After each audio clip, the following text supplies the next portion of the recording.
Mesdames et messieurs, bienvenue au débat du dimanche, le décryptage de l'actualité africaine et internationale sur Africable Télévision. Aujourd'hui, nous allons parler du 7e congrès du parti Cuba, un congrès donc qui coïncide avec l'anniversaire de l'invasion ratée de la baie des cochons. On va également parler du Burkina Faso avec cette suspension des mandats d'arrêt émis contre l'ancien président Blaise Compaoré, également contre le président de l'Assemblée nationale de Côte d'Ivoire, Guillaume Soro, et le Mali avec cette 8e réunion du comité de suivi de l'accord pour la paix et la réconciliation, une 8e réunion qui est terminée sans issue majeure, en queue de poisson pour ne pas reprendre l'autre. Des éléments qui seront abordés par nos invités. Modibo Mao Makalou, économiste, Alexis Calambri des Échos, Chahana Takiou de 22 septembre et Badou Sidi Koba du journal Carrefour. Premier thème de l'émission, le Burkina Faso. Les réactions ne se sont pas fait attendre après l'annonce jeudi dernier par la Cour de cassation des mandats d'arrêt émis contre Blaise Compaoré dans l'assassinat de Thomas Sankara, également contre Guillaume Soro, le président de l'Assemblée nationale de Côte d'Ivoire, pour sa présumée implication dans le putsch de septembre 2015. Là-dessus, nous suivons ensemble ce reportage de Djibril Koulibaly. Voici deux politiques d'Afrique de l'Ouest influents et aguerris. Guillaume Soro aurait joué une partition dans l'affaire du putsch du 16 septembre 2015 au Burkina Faso. Blaise Compaoré, ancien président du Faso, est présumé avoir assassiné, ou du moins joué un rôle dans l'assassinat de Thomas Sankara. Tous deux, poursuivis par un mandat d'arrêt international, voici que depuis plus de 24 heures, la Cour de cassation du Burkina Faso a annulé les mandats pour vice de forme. Apparemment, les procédures judiciaires n'ont guère été respectées. Dans les deux cas, il était nécessaire que le tribunal militaire fasse une réquisition, une formalité non prise en compte qui engendre l'annulation purement et simplement de tous les mandats d'arrêt internationaux, sans exception. Et si les diables examinaient le nom de Blaise Compaoré et celui de Guillaume Soro, les deux hommes peuvent souffler pour le moment. Il faut le rappeler, les 10 mandats peuvent être reformulés, après évidemment une correction des irrégularités. Les deux hommes peuvent souffler pour le moment. Ça, c'était le jeudi, mais les réactions ne se sont pas fait attendre. Première réaction même, celle du président du Faso Roch, Marc Christian Kaboré, que nous écoutons ici. Il y a la séparation des pouvoirs. Je ne peux pas me permettre de commenter une décision de justice. Mais ce que je peux vous dire, c'est que même dans leurs rêves les plus fous, ni Blaise Compaoré, ni ceux qui ont fait le coup d'État ne pensent que nous allons lever les mandats d'arrêt pour donner une suite, comme je dirais, à l'impunité et à la déstabilisation de notre pays. Ça, vous pouvez en être sûr. Je crois qu'eux-mêmes, ils ne rêvent pas à ça. Alors, c'est pour simplement dire que, sans rentrer dans les commentaires, je voudrais dire qu'il nous faut faire confiance en notre justice. Nous avons décidé, depuis la refondation de la justice, le pacte de renouveau de la justice que nous avons tous signé, d'assumer la séparation des pouvoirs. C'est pourquoi ni le président du Faso, ni le ministre de la Justice ne font partie du Conseil supérieur de la magistrature. Mais j'ai foi en la justice parce qu'ils savent très bien que ce qui a amené Blaise Compaoré à quitter le pays et à se naturaliser ivoirien reste des problèmes sur lesquels il doit venir répondre au Burkina Faso et que c'est là, il n'y a pas de choix. C'est la base même de l'insurrection populaire. Donc je pense qu'il n'y a pas de quoi avoir peur. Les choses vont rentrer dans l'ordre. Voilà le président du Faso Roch, Marc Christian Kaboré. C'était lors de la journée nationale du paysan au Burkina Faso. Badou Sidi Koba, on le voit, cette annulation n'était que provisoire. Elle n'est que provisoire, cette suspension des mandats d'arrêt contre Blaise Compaoré et Guillaume Soro. Bon, cette annulation est provisoire, c'est ce que Roch Marc Christian Kaboré dit. Mais en réalité, il fait partie du système.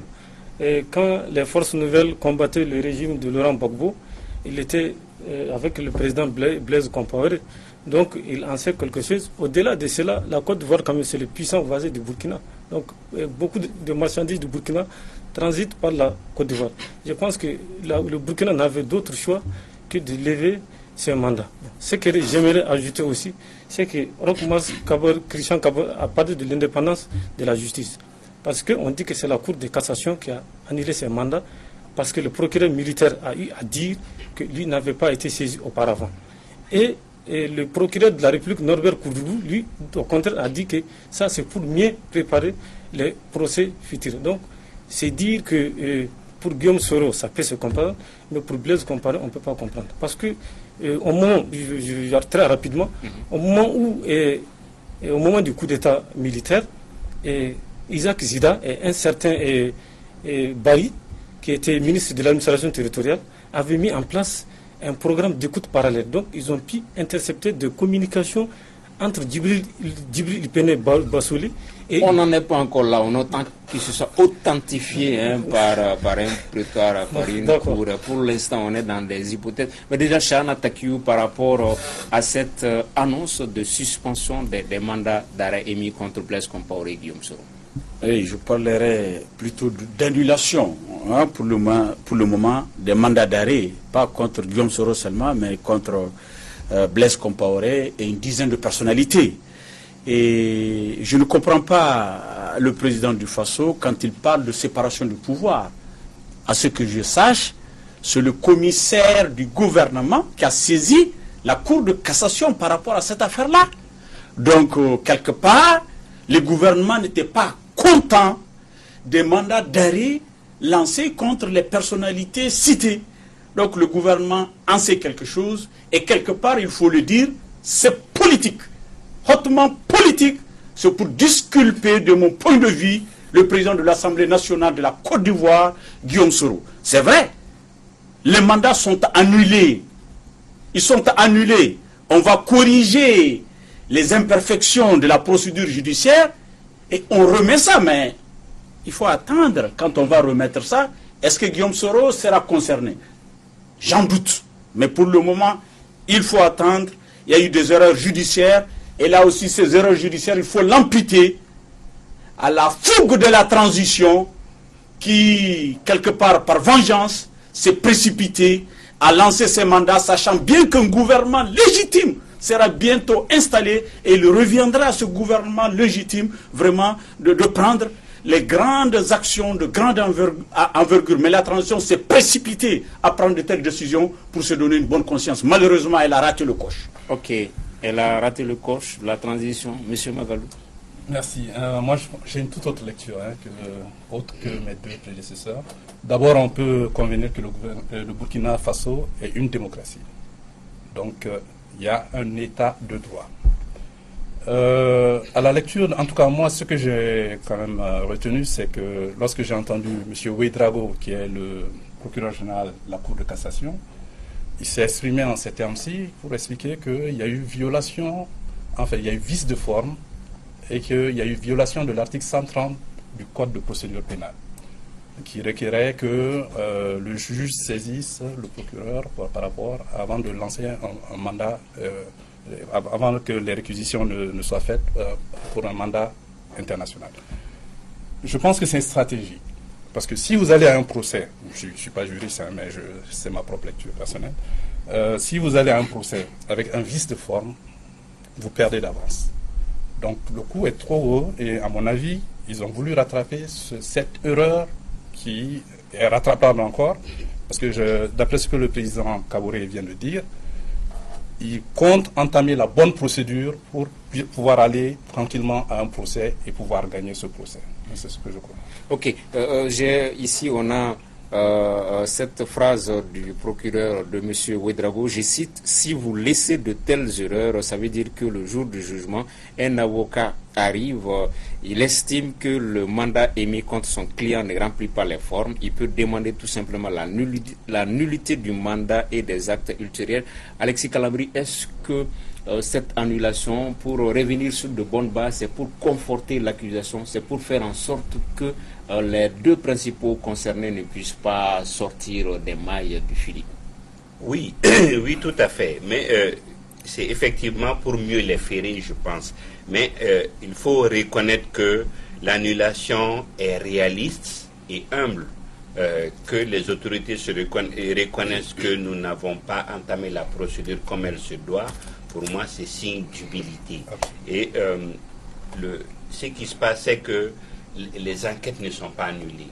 Les procédures suivent leur cours, ça va arriver au terme. Donc je pense que oui, ça a été réaliste, ça a été sage d'aller dans ce sens, de reconnaître que nous avons mal à mancher et qu'il faut revoir la copie, mais ça ne veut en aucun moment dire qu'on ferme les yeux sur ce qui s'est passé, qu'on signe des blancs-seings ou qu'on passe par perte et profit ce qui s'est passé. Ok. Bodou, ce débat a enflammé les réseaux sociaux au Burkina Faso. Est-ce que ce n'est pas dû au contexte d'après-révolution? Les populations peuvent penser qu'on est en train de leur voler leur révolution, les acquis de leur révolution, ne serait-ce qu'en parlant de suspension de mandat d'arrêt contre Blaise Compaoré et Guillaume Soro. On peut penser qu'on était en train de vouloir déposséder les populations de leur révolution. Justement, les populations ont raison de penser qu'on est en train de les déposséder de leur révolution, puisque si vous prenez le cas spécifiquement de Blaise Compaoré, il est quand même derrière la mort de Thomas Sankara. Donc cet acte ne peut pas être impuni. Bon, ça s'est dit, mais si on vient dans un prétoire... bon.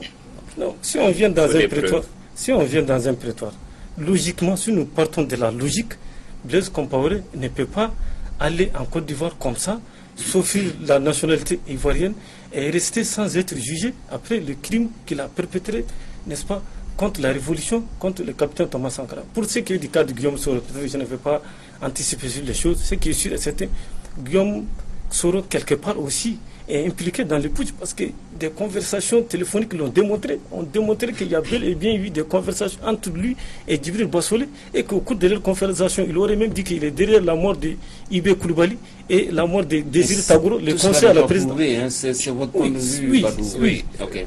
De toutes les façons, les conversations téléphoniques quand même l'ont prouvé. D'accord. Chana Taki, on est toujours dans l'après-révolution. Est-ce que ce n'est pas le contexte qui est en train d'envenimer, d'enflammer le débat autour de cette question-là? C'est difficile de gérer souvent les après-révolutions. Oui, c'est vrai que c'est le contexte. Et comme je l'ai dit tantôt, c'est parce que ça a été mal emmanché. La transition, vous savez, la transition n'a pas fait que de bons actes. La transition a péché par endroits. Et parmi les péchés de la transition se trouve en très bonne place cette situation. Parce que dans la précipitation, dans la fougue, la loi n'a pas été respectée dans toute sa rigueur. La procédure n'a pas été respectée. Ça vraiment, c'est-à-dire qu'il n'y a pas de magouille aussi, ici ou une influence. La Cour de cassation a dit pour vice de forme, parce que le procureur militaire devait faire une réquisition qui n'a pas été faite. Donc c'est cette raison fondamentale qui a été évoquée pour l'annuler. Cela dit, encore une fois de plus, c'est le gouvernement qui a saisi la Cour de cassation pour l'annulation de ces mandats. Peut-être, comme l'a dit Makalou, pour aller vers un bon procès, mais il ne faut pas oublier également le cas de Guillaume Soro, qui est un cas très important, à la fois pour la Côte d'Ivoire et le Burkina Faso. Moi, de mon point de vue, encore une fois de plus, on casse, on essaie de remettre ça en route pour peut-être disculper encore une fois de plus Guillaume Soro et régler les comptes entre eux. C'est comme ça que moi je vois vraiment la prochaine étape. Monsieur Makalou, elle semble indispensable, la volonté de faire en sorte qu'il y ait lumière sur ces épisodes de l'histoire récente du Burkina Faso. C'est important pour le pays, c'est important pour les principaux concernés eux aussi. Moi, j'ai été ravi de voir le résultat des élections et voir la lancée sur laquelle se trouve le Burkina, en tout cas en ce qui concerne le débat démocratique et la gouvernance démocratique. Mais ce que je veux rajouter, c'est éclaircir un peu ce que c'est que la Cour de cassation, qui est quand même la juridiction la plus élevée de l'ordre judiciaire. Et de deux, nous pouvons aussi ne pas nous laisser emballer par l'opinion. L'opinion, elle est reine, elle est souveraine, mais elle ne gouverne pas. Nous sommes en état de droit, nous sommes en démocratie. Et effectivement, cette démocratie a ses règles et ses exigences. D'abord, le respect de la hiérarchie des normes, de la séparation des pouvoirs et des droits fondamentaux. Donc nous ne pouvons pas nous référer à la rue pour gérer les affaires publiques.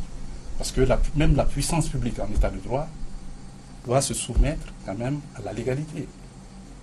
Ok. Alexis Clamé, le président comparé ne doit pas s'en tirer comme ça aussi. Il faut qu'il réponde un jour par rapport à toutes ces questions. L'assassinat du président Thomas Sankara, les événements d'octobre 2014, les tueries qui s'en sont suivies et puis même récemment le putsch avorté. Il faut un jour ou l'autre. Oui, il faut que les gens comprennent. On n'a pas dit les enquêtes sont abandonnées. On n'a pas dit qu'il n'y a pas de poursuite. On a dit la procédure n'a pas été respectée pour porter plainte. Vous savez, on peut vous prendre sur le fait avec les preuves si la procédure n'a pas été respectée, mais tout devient nul. Quand bien même vous êtes coupable et reconnu, avéré. Donc, aussi bien les faits sont importants, mais la procédure est importante. Donc, je pense que au contraire, on aurait dû les féliciter, toutes les dispositions nécessaires pour que la procédure ne soit pas entachée. Et là, donc, il faut que les gens se disent deux choses. Premièrement, personne n'a dit que Blaise ne sera pas poursuivi. Deuxièmement, personne n'a dit que les événements liés au coup d'État ne feront pas l'objet d'enquête ou ne font pas l'objet d'enquête et ne feront pas l'objet de sanctions. Mais on a simplement dit la procédure pour les faire n'a pas été respectée, on reprend. Ok. Badou, il y a quand même une équation par rapport au mandat spécifique émis contre le président de l'Assemblée nationale de Côte d'Ivoire, Guillaume Soro. On connaît tous les relations entre ces deux pays. Vous-même, vous avez parlé de certaines situations pendant Gbagbo. On était arrivé à des périodes de délicatesse. Comment faire en sorte que la lumière prévale par rapport à ceux contre lesquels on accuse Guillaume Soro, tout en maintenant l'étroitesse des relations entre les deux pays? Parce qu'économiquement, on dit beaucoup de choses, diplomatiquement, beaucoup de choses se disent. Comment faire en sorte que les deux États, les deux pays puissent maintenir l'excellence de leurs relations et en même temps faire la lumière sur l'implication ou non de Guillaume Soro dans le putsch avorté de septembre 2015? C'est une équation. C'est une équation qui est difficile à résoudre, mais ce qui est sûr et certain, c'est que Guillaume Soro, il serait très difficile que Guillaume Soro soit extradé vers le Burkina Faso pour être jugé. Parce que Guillaume Soro, c'est d'abord le numéro 2 de la Côte d'Ivoire après Alassane Dramane Ouattara. Et puis Guillaume Soro est peut-être le dauphin de Alassane Dramane Ouattara. Il y a tous ces facteurs. Et au-delà, Guillaume Soro, c'est quelqu'un quand même qui fait partie de ceux qui ont soutenu Alassane jusqu'à ce qu'il puisse parvenir au pouvoir. N'oubliez pas qu'il fut le leader des forces nouvelles. Et en son temps, les forces nouvelles étaient soutenues par le Burkina Faso de Blaise Compaoré. Donc, partant de tous ces facteurs, Guillaume Soro, qui l'extrade vers le Burkina, moi je pense que ça relève du rêve. Et aussi longtemps qu'Alassane Dramane Ouattara sera président de la Côte d'Ivoire, Blaise ne sera pas extradé. Parce que les deux hommes sont intimement liés et tout le monde sait que Blaise a joué un rôle déterminant dans la prise du pouvoir, n'est-ce pas, par les Guillaume Soro, par Alassane Dramane Ouattara. C'est une équation, M. Magalou, c'est ce que pense Badou Koba. Il pense que sa résolution relève du rêve. La résolution de le fait de pouvoir extrader, apporter la lumière sur les accusations contre Soro et maintenir l'excellence des relations entre la Côte d'Ivoire et le Burkina Faso. Mais c'est la justice. Hein. Je pense qu'on a parlé de séparation des pouvoirs. Donc, je pense que si on se réfère à même ce qui se passe en France, il y a quand même M. Soro a un précédent avec la France. Donc, je ne pense pas que ça ait nuit aux relations entre la France et la Côte d'Ivoire. Donc, je pense que c'est un processus qui suit son cours. Et bon, je ne suis pas sûr qu'on va arrondir les angles, mais le fait que l'intéressé, enfin, M. Soro occupe une place importante quand même au sein des institutions de la République de Côte d'Ivoire, fait qu'en ce moment, il bénéficie d'une immunité. C'est un attaque. C'est une équation pratiquement impossible à résoudre. On ne peut pas résoudre ton équation, M. Kamara. Ah, on ne peut pas la résoudre. La justice a beau être indépendante, on ne peut pas imaginer un jour que le régime ivoirien actuel extrade son président de l'Assemblée nationale vers la Côte d'Ivoire. Pourquoi? Même pour la France, ce n'est pas faisable. Pourquoi? Encore que c'est le Burkina qui a besoin de la Côte d'Ivoire. Pour quelle raison? Au nom de quelle justice? J'ai dit non, au nom de quelle justice? J'ai dit, nous sommes en politique, il faut du pragmatisme. Si le Burkina veut bien gérer ses affaires, vraiment c'est des dossiers de mon point de vue qu'on met sous le boisseau en attendant le moment propice. Vraiment, le Burkina a vraiment à s'occuper aujourd'hui de l'amélioration des conditions de vie des populations. C'est vrai, c'est un dossier judiciaire, mais un dossier judiciaire qui doit attendre parce que l'environnement politique aujourd'hui n'est pas propice à la satisfaction, sinon à une saine distribution de la justice. Okay. Dans le dossier concerné. Okay. Aujourd'hui, bon, tous les pays ont besoin les uns des autres. Mais Alexis Calandri, à un moment, on avait vu des conseils des ministres conjoints réciproquement au Burkina Faso, sur le territoire ivoirien. On a vu des projets communs entre les deux pays. Comment maintenir tout cela et vouloir résoudre également l'équation Soro, ou bien non, tout ça non, ne va pas se faire au détriment de la justice? Contrairement aux autres, moi je suis sûr que ça ne va pas entacher les relations entre les États. Les relations entre les États vont au-delà de ces contingences-là, premièrement. Deuxièmement, qu'on ne s'y trompe pas, c'est-à-dire la justice peut traîner, peut tarder, mais la justice va s'appliquer. La redevabilité se fait. C'est qu'il faut comprendre. Je pense que c'est possible qu'on voit ces deux-là extrader un jour, si tant est que les enquêtes prouvent un jour leur responsabilité et que la justice demande. La réalité politique varie au jour le jour. Vous savez qu'au sommet de l'État, Koba parlait du Dauphinat en Côte d'Ivoire, ce n'est pas tranché. On sait tout le combat qu'il y a entre Ahmed Bakayoko et Soro. Ça peut arranger aujourd'hui Ahmed Bakayoko que Soro. Encore pas de démocratie, il n'y a pas de dauphin. La démocratie, il n'y a pas de dauphin, pas une élection. Okay. Deuxième thème de l'émission, le Mali, avec la 8e session du comité de suivi pour la mise en œuvre de l'accord pour la paix et la réconciliation qui a donc pris fin mardi dernier à Bamako. Les travaux ont révélé des blocages à deux niveaux. D'abord, la mise en place des autorités intérimaires et deuxièmement, l'opérationnalisation du mécanisme opérationnel donc de coordination, le MOC, Chana Takiou. On le voit, on est dans les difficultés relatives à la mise en œuvre de l'accord pour la paix et la réconciliation. Absolument. On peut dire en ce moment que dans le cadre du processus de paix, de la mise en œuvre de l'accord, il y a une suspension imputable, de mon point de vue, à l'attitude de l'opposition. Parce qu'il y a ce qu'on appelle, tu viens de l'évoquer, les autorités intérimaires, qui figurent en bonne place dans l'accord pour la paix et la réconciliation ici du processus d'Alger. Ces autorités intérimaires ont fait l'objet d'une loi au niveau de l'Assemblée nationale, laquelle loi a été attaquée par l'opposition au niveau de la Cour constitutionnelle. Donc aujourd'hui, le processus est suspendu parce que ces autorités intérimaires ne peuvent pas être mises en place. On attend l'arrêt de la Cour constitutionnelle. Donc, j'ai dit encore une fois de plus que je n'ai pas compris cette attitude de l'opposition qui dit soutenir l'accord, qui dit être favorable pour la paix, et au même moment entrave les bonnes volontés, les bonnes idées pour la mise en œuvre de cet accord-là. À supposer même, c'est l'opposition estime que ça viole la Constitution, à supposer même que cette loi violerait la Constitution. Ce n'est pas le cas pour le moment.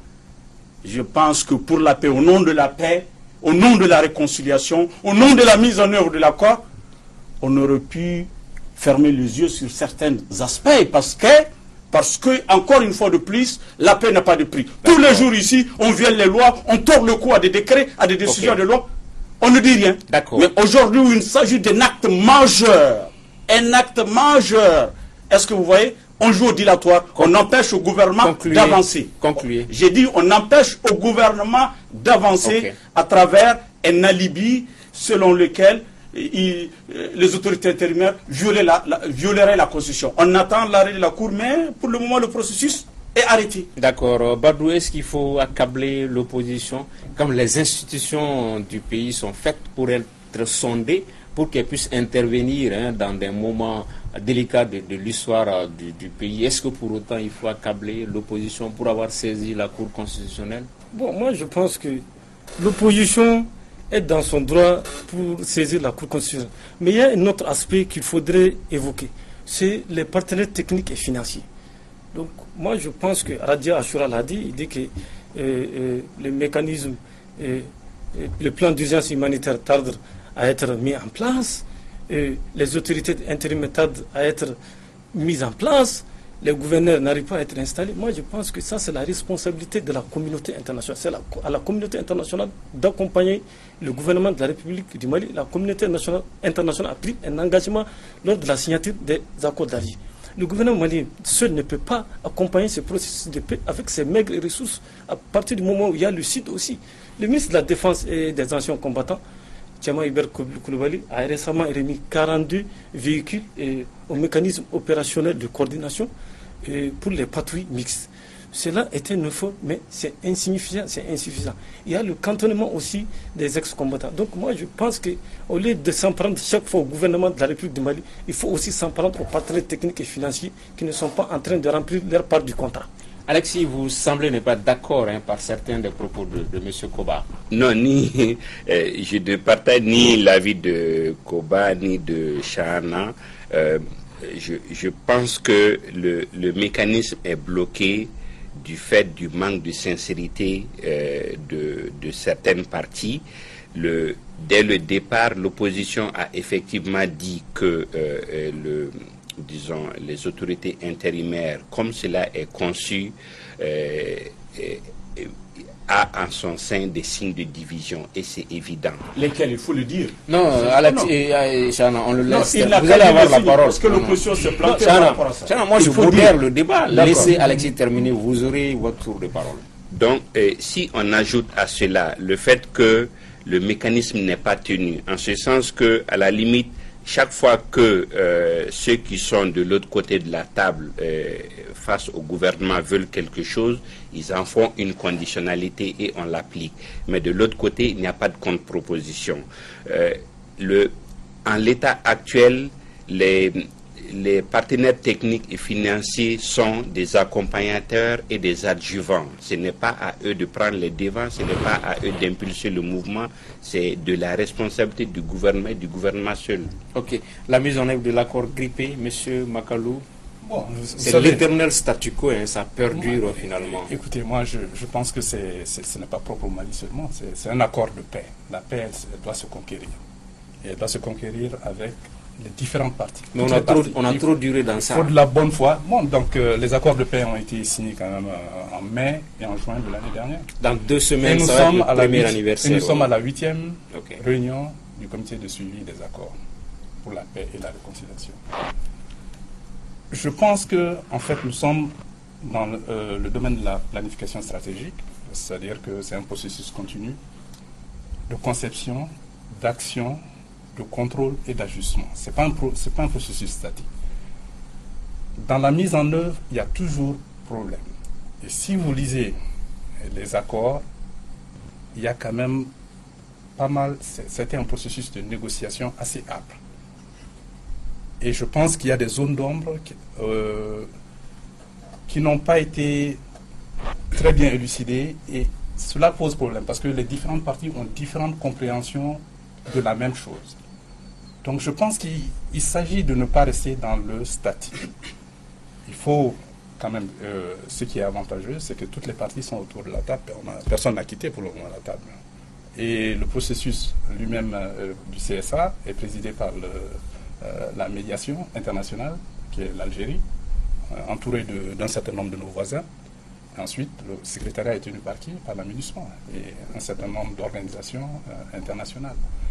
Donc je pense que c'est un processus de bonne foi, mais la mise en œuvre pose toujours problème. Ce n'est pas au Mali seul. Vous voyez, tous les accords de paix, ça pose problème. Comme le disait Clémenceau, il est plus facile de faire la guerre que de faire la paix. Ok, d'accord. Est-ce que le fait que l'opposition ait attaqué la mise en place des autorités intérimaires devant la Cour constitutionnelle n'arrange pas, ne conforte pas le gouvernement, puisqu'on l'a senti un peu fébrile par rapport aux autorités intérimaires. Tantôt c'est le nord, tantôt c'est le sud, tantôt c'est l'ensemble du territoire. Est-ce que cette situation de stand-by ne conforterait pas un peu le gouvernement? Pas du tout, pas du tout. Parce que ce que vous oubliez, c'est que l'opposition est allée vite en besogne. L'opposition a déjà fait une conférence de presse pour dénoncer la mouture du projet de loi. Un projet de loi est un projet de loi, mais lisez la loi. Le projet de loi a été revu, recorrigé et a pris en compte certaines préoccupations. Les autorités intérimaires ne sont pas des autorités intérimaires seulement pour les régions du Nord. Dans toutes les régions du Mali où la situation l'exige, on peut instituer des autorités intérimaires. Au départ, on avait dit que c'était pour le Nord seulement. L'opposition a dit non, là on divise le pays en deux, c'est pas normal que dans le Nord qu'il y ait des autorités intérimaires et dans le Sud qu'il n'en ait pas. Donc, on a revu la loi, on a dit bon, partout au Mali où les conditions s'avèrent nécessaires, on peut créer des autorités intérimaires. Nous sommes dans un processus de paix. Un processus de paix, on pose une pierre, on pose une autre, on pose une pierre, on avance. Mais la pierre des autorités intérimaires, on l'a posée pour pouvoir avancer, l'opposition l'a bloquée. Donc aujourd'hui, moi j'impute encore une fois de plus. Sans pour autant faire le focus sur l'opposition, qu'est-ce que vous préférez? Est-ce que vous préférez d'une opposition qui bat le macadam ou bien une opposition qui, républicaine, saisit la Cour constitutionnelle? J'ai dit, c'est son droit de saisir la Cour constitutionnelle. Il l'a fait, mais j'ai dit, cette attitude de l'opposition retarde le processus de paix.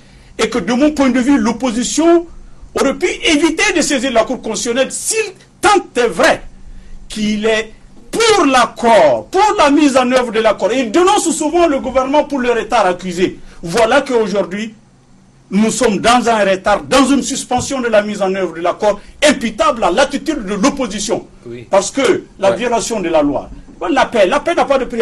Pour la paix, une loi c'est quoi? On ne peut pas aller les yeux fermés, pieds et mains liés. Pas les yeux fermés. La paix, une loi, pourquoi on fait une loi? On fait une loi, c'est pour réguler la société de façon générale. On fait une loi, c'est pour ramener la paix, c'est pour ramener le calme, l'entente, tout ça. Là. Mais si la mise en œuvre d'une loi peut provoquer... si la mise en œuvre d'une loi peut provoquer des problèmes, on peut piétiner cette loi dans la pratique. Okay, Alexis dans la pratique, encore que tous les jours, on viole la loi dans Vous aurez encore la parole, Alexis. Ce que dit Chana est dangereux parce que ça s'assimile à une reddition. C'est ce que j'ai dit. L'opposition a fait des objections par rapport aux autorités intérimaires. Dis-nous ces objections. Il ne s'agit pas de dire il faut le dire. Ordonnons le débat. Comprendre et que les téléspectateurs puissent comprendre. Dis-nous les objections de l'opposition. Chana Takiou, laissez-le terminer. S'il s'agit des questions des relances, voilà, laissez-le terminer. Pourquoi faire une fixation sur ça? Le processus de paix n'est pas lié normalement qu'à cet acte-là. S'il y a blocage à ce niveau, pourquoi ne pas laisser cette question et avancer sur d'autres? C'est ce que je disais, j'ai dit en face parce que la CMA pose les conditions. Tant que ça, ce n'est pas fait, il n'y aura pas ça. Tant qu'il n'y a pas ça, il n'y aura pas ça. Et le gouvernement ne fait que suivre. C'est ce qui a déploré. Ok, si on reste toujours sur les autorités intérimaires, Bardou, il y a des moments où on a tendance à comprendre un peu l'opposition quand elle pense que le gouvernement n'a pas le leadership dans la composition des autorités intérimaires. Est-ce qu'un État légalement constitué peut avoir le même nombre de représentants que des groupes armés, par exemple à Kidal? Si c'est l'État qui doit avoir le leadership, s'il a 5 représentants de l'État, les groupes armés doivent avoir 3 ou 2. L'État ne peut pas être traité de façon équitable avec des gens qui ont pris des armes. Sur ce point, on peut peut-être comprendre l'opposition. Bon, sur ce point, on peut peut-être comprendre l'opposition. L'État, c'est l'État. Le pouvoir, c'est le pouvoir. L'État est régalien. Donc, l'État, en principe, doit avoir le plus grand nombre de représentants par rapport aux groupes armés. Les groupes armés, ce sont des gens qui étaient opposés à un système et qui ont pris les armes. Le problème de l'opposition, c'est quoi? L'opposition estime que si on mettait en place les autorités intérimaires, elle sera marginalisée. elle ne pourra pas avoir une place, n'est-ce pas, dans les différentes communes. C'est ça la préoccupation de l'opposition aujourd'hui, en réalité. D'accord. On va sortir du bourbier des autorités intérimaires pour vous poser cette autre question, M. Bakalou.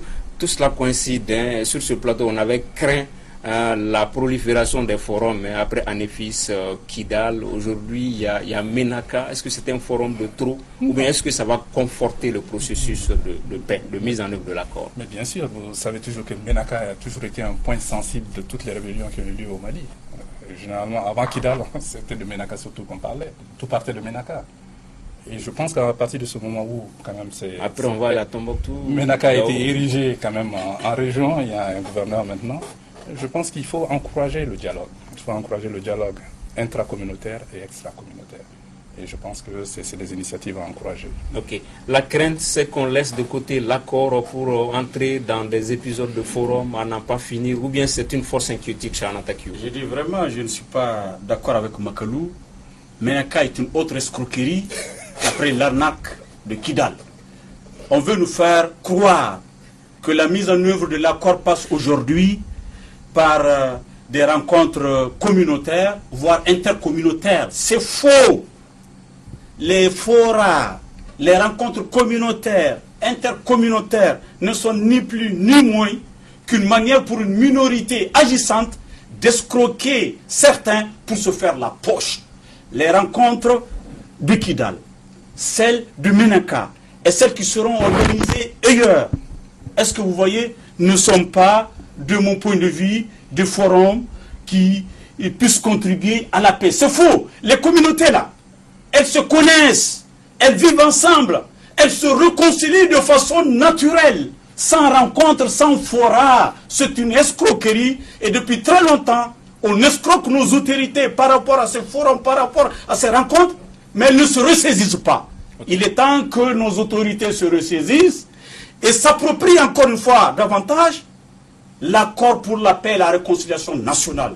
C'est cet accord-là qui est vraiment notre référence. Et cet accord-là, M. Tangara, tu me permets de te rappeler, il ne faut pas qu'on recule en arrière, qui a prévu le nombre de représentants pour l'État, pour le mouvement armé, dans le comité de suivi de l'accord. On ne peut plus revenir sur ça, que l'État ait le même nombre que les forces, que les mouvements armés. C'est ainsi inscrit dans l'accord. Ce qui est inscrit dans l'accord, il ne faudrait pas le remettre aujourd'hui en cause. Il faut compter avec ça et le positiviser. Non, Chana, même si on sait que ça porte souvent les germes, si ça reporte la guerre, quand même on est des gens responsables. Non, je dis l'accord aujourd'hui doit être notre boussole, notre Coran, notre Bible. Ouais, mais une application intelligente quand même. Une application intelligente, mais pas dominée, surtout si on dit 5, 6 par là, 5 par là, on viendra les dominer après. Non, il faut respecter l'accord tel que nous l'avons signé. Ok, mais ce n'est pas parole d'évangile. Hein. Pas parole d'évangile, mais il faut le faire autant qu'on peut. Oui, encore une fois, je dis, la vertu est dans le dialogue. Si des gens veulent se parler, c'est toujours constructif. Mais encore une fois, il faut, à la limite, que l'on connaisse sur quoi ça va porter, pourquoi il faut se parler, où nous voulons aller. C'est ce qu'il faut. Quand on décide d'organiser une rencontre. Dans le cas de Menaka même, je pense qu'on peut être assez optimiste. Au moins, on a des symboles de l'État, on a la participation de l'État, ça c'est important. Mais quand des gens veulent toujours se parler, il faut toujours encourager le dialogue entre inter et intracommunautaire. Je dis non, tu me permets, je vais réagir sur chose. Mais en 30 secondes. En 30 secondes. Ouais. Non, quand les gens veulent se parler, ils veulent se parler sur fond d'escroquerie, il faut encourager ça. Non. D'accord, ok. Badou Kouba, dans 2 semaines, à savoir le 15 mai, on va atteindre le premier anniversaire de l'accord. Est-ce que ce sera une année blanche? Est-ce que cette prolifération de forums, vous pensez qu'il faudrait qu'on oublie l'essentiel, qu'on oublie la mise en œuvre de l'accord pour la paix et la réconciliation? Après Menaka, peut-être Tombouctou, Taoudeni, etc., etc. Ou vous pensez que c'est un faux débat? Moi, je pense qu'il faut respecter l'esprit de l'accord d'Alger. Tout tourne autour de l'accord d'Alger. Le forum de Menaka, le forum de Menaka, c'est pas mal en soi, parce qu'au moins,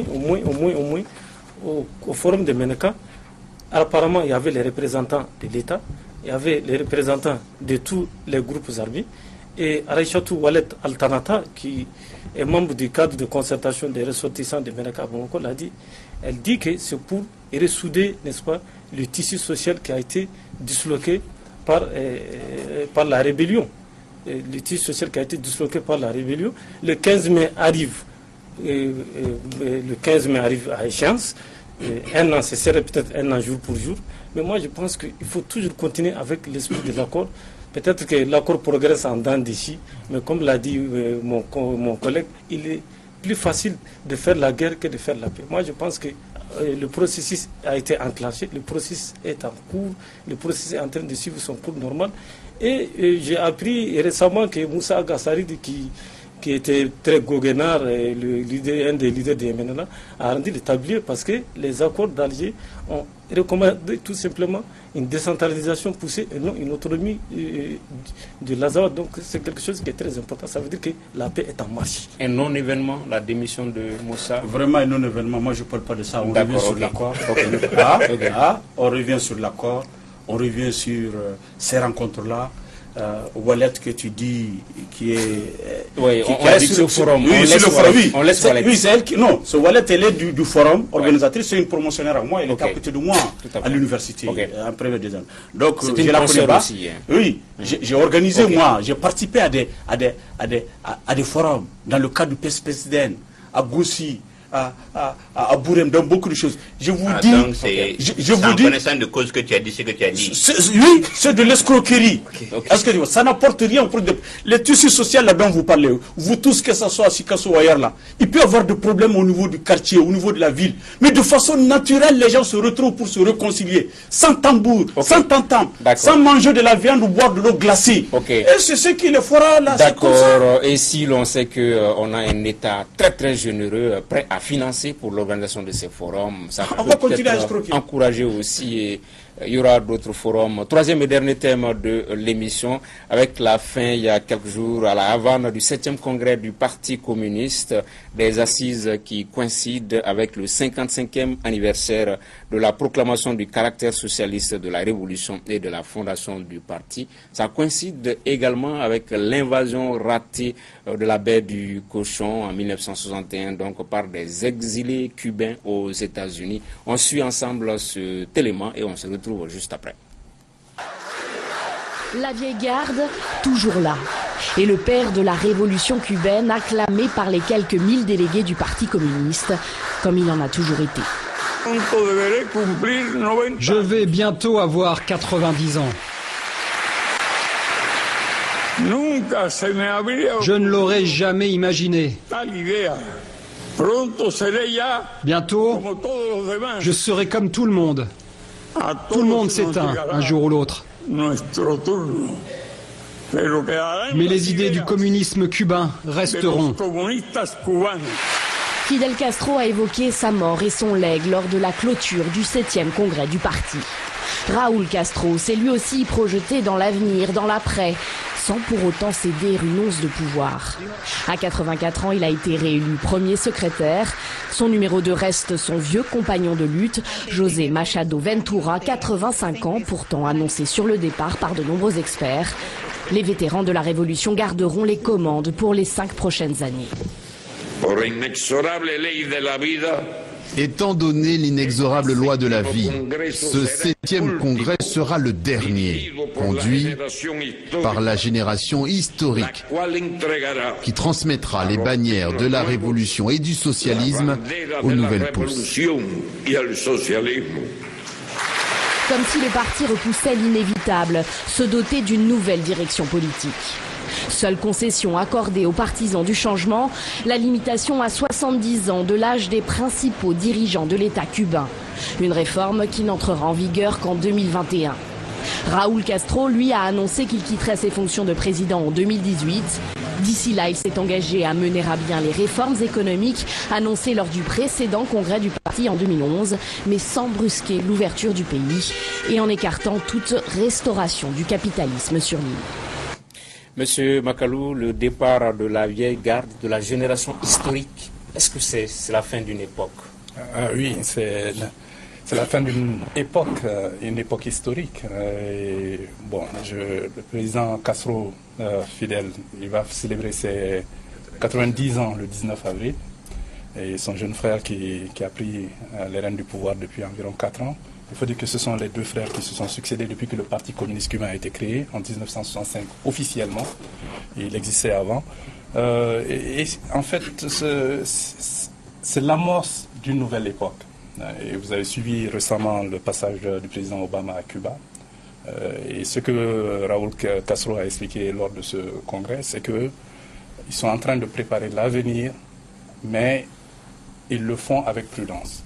Lui-même a dit qu'il était prêt à quitter le pouvoir en 2018. Et je pense qu'une nouvelle génération va venir au pouvoir. Je pense que son successeur doit avoir dans la cinquantaine environ. Je crois qu'ils sont en train de se préparer à la chinoise. Ils sont en train d'amorcer l'arrivée du libéralisme, mais avec beaucoup de pragmatisme, parce que c'est une société quand même assez soudée. Et ce qu'on ne dit pas assez quand même, c'est que Cuba, même si c'est un échec économique, a quand même fait des bons fabuleux dans le domaine de l'éducation, et surtout de la santé, mais aussi du sport. Ok, il y a plus en plus cette ouverture vers l'Occident, Chana Takiou, les États-Unis notamment, mais Cuba reste encore communiste. Pas de question que ce soit du capitalisme. Non, Cuba n'a pas le choix, c'est la marche du monde. Cuba, il faut rendre hommage à ses dirigeants pour la dignité avec laquelle vraiment ils ont tenu le pays malgré toutes les pressions, malgré les représailles économiques. Mais aujourd'hui, nous sommes dans une nouvelle dynamique et Cuba seul ne peut pas rester dans cet enclos-là. Il faut que Cuba s'ouvre.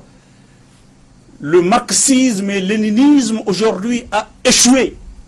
Non, c'est ça, non. Ça, si, j'ai dit seulement pour non. L'histoire a donné, ne leur a pas donné aux gens. Okay. La raison aujourd'hui, c'est pour le libéralisme, c'est pour le capitalisme.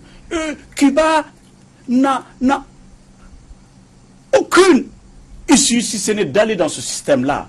Le système libéral, c'est déjà amorcé avec les États-Unis d'Amérique, l'arrivée de Obama à Cuba. La question des droits de l'homme, la question de la libération des prisonniers politiques, la question de la démocratie.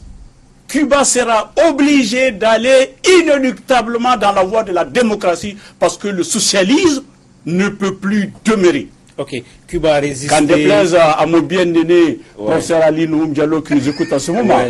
Cuba a résisté, Badou, pendant plus de 50 ans. Cuba n'a pas plié. On ne peut pas parler d'échec à ce niveau-là, comme le dit tout de suite Chara.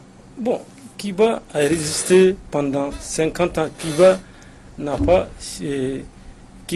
pas échoué. Moi, je pense Cuba, c'est une médecine de pointe. Oui, c'est une médecine de pointe. À travers le point. C'est une médecine de pointe. C'est une scolarisation à toute preuve. On ne peut pas... Voilà, mais il faut relativiser. Cuba a encaissé le coup. Bon, certains vont dire que je suis historien. Il faut reconnaître que Cuba a beaucoup continué. Les Africains ont une dette de ça envers le peuple cubain. Parce que Cuba a contribué à la libération du continent. Je vais rentrer sans polémiquer, je vais prendre l'exemple de l'Angola. En novembre 1975, quand l'Angola a pris son indépendance, quand Agostinho Neto, leader du MPLA, n'est-ce pas, a adressé une demande à Fidel Castro pour le soutenir contre l'Afrique du Sud, contre les États-Unis, ce dernier a automatiquement mis en place un pont aérien dans le cadre de l'opération Carlota et il a volé au secours d'Agostinho Neto.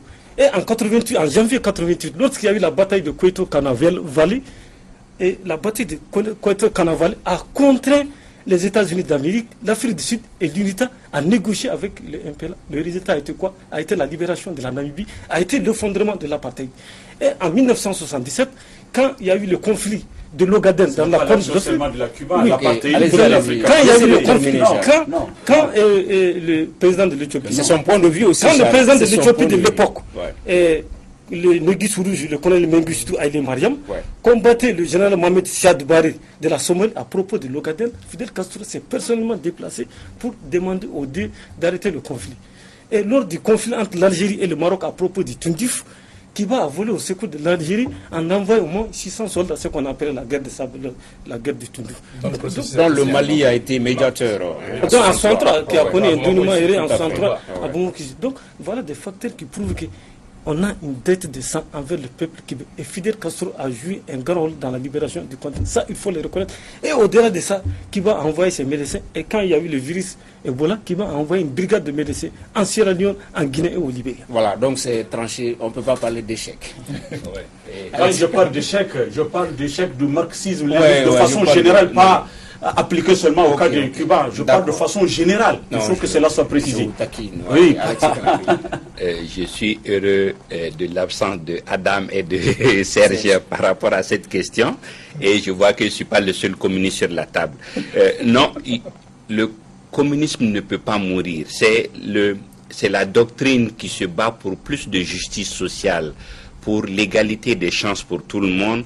Quel que soit le système, on va vers ça. Le capitalisme est une flamme dévorante qui a certes tenté partout de bouleverser tous les systèmes. Mais vous avez vu que partout où les gens se sont ouverts à ce système, ils reviennent petit à petit à ce système qui veut que chacun ait dans la société sa chance, que la justice soit pour tout le monde et qu'il y ait l'égalité des chances face au bien de la République. Donc, pour reprendre le cas de Cuba et du parti du Congrès, le 7e, je crois, ce que j'ai personnellement retenu et admiré presque les larmes aux yeux, c'est ce testament de Castro qui a rappelé un peu comment il est devenu socialiste et communiste.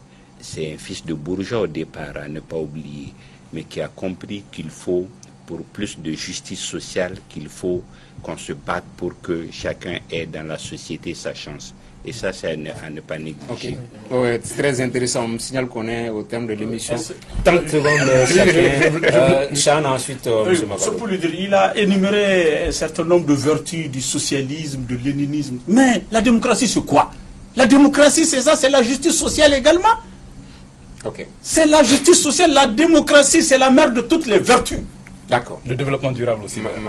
Mais le parti, ce que je voulais dire, le Parti communiste cubain est d'inspiration marxiste-léniniste. Oui. Martí, c'est José Julien Martí Pérez, qui était né à Cuba, mais de parents espagnols, et qui est mort pendant la guerre de libération, à 42 ans. Et évidemment Karl Marx, que tout le monde connaît, et aussi Lénine. Donc, qui a inspiré, Lénine a dit que le communisme, c'est le pouvoir des soviets, plus l'électrification. Tout à fait. Voilà.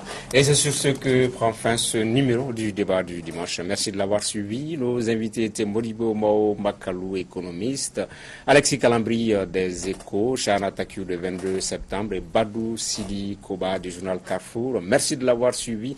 Retrouvez l'émission sur notre site africatelevision.com et également sur YouTube. À la semaine prochaine pour un autre débat sur Africa Télévision.